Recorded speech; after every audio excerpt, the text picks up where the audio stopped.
Assalomu alaykum aziz fermer va dehqonlar. Mana kuz oyi o'rtalab borar ekan. Hozir oktyabr oyida turibmiz, 16-sanasida. Shu munosabat bilan men aytmoqchimanki, asosiy ekin turi bo'lgan piyoz bilan shug'ullanadigan dehqonlarimizni hamkorlikka chaqirib qolaman. Bizda sinovdan o'tgan chempion navli piyoz urug'larimiz bor, sotuvda hozirda. Biz bilan aloqaga chiqib bog'lanishingiz mumkin. Bu piyoz xususida gapirar ekanman. Piyoz asosiy maydonlari vodiy tomonlari va Samarqandga juda ko'proq ekiladi. Hattoki bu yil Qashqadaryo viloyati Qarshi shahrida ham bu piyoz juda yaxshi bo'ldi, o'zining samarasini bera oldi desam rost bo'ladi. Buni bundan oldingi videolarimda qo'yganman, aziz do'stlar.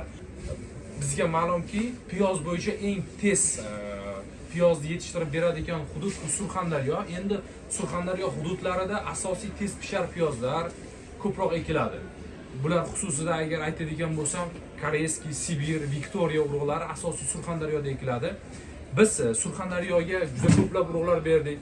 Xususan Sho'rchi, Jarqo'rg'on, keyin Sarasiyo tomonlariga piyoz urug'larimiz berdik. Ular piyozni ekdi, dastlabki ekin ko'rsatkichlari yaxshi. Hozir o'sish yaxshi davom etyapti. Shu o'rinda erta pishar piyozlarimizdan Qashqadaryo viloyati Yakkabog'ga, Qarshiga, Shahrisabzga piyozlarni berganmiz. Endi xudo xolasa barchani ishlariga rivoj, sihat salomatlik tilab qolaman. Shuni aytib o'tamanki, bu koreyskiy piyoz urug'lariga farqi, bu uzun kunli piyoz. Ma'lum qilaman, bu uzun kunli piyoz, chempion piyoz urug'i. Buni eksangiz, ya'ni noyabr oxiri, dekabrdan toki aprel oyiga qadar ekiladi. Aprel oyiga qadar ekiladida, pishish davri avgustning o'rtalari va oxirlari. Kuzga tayyor bo'ladi. Yer ostida, yer tagida ko'proq turadi.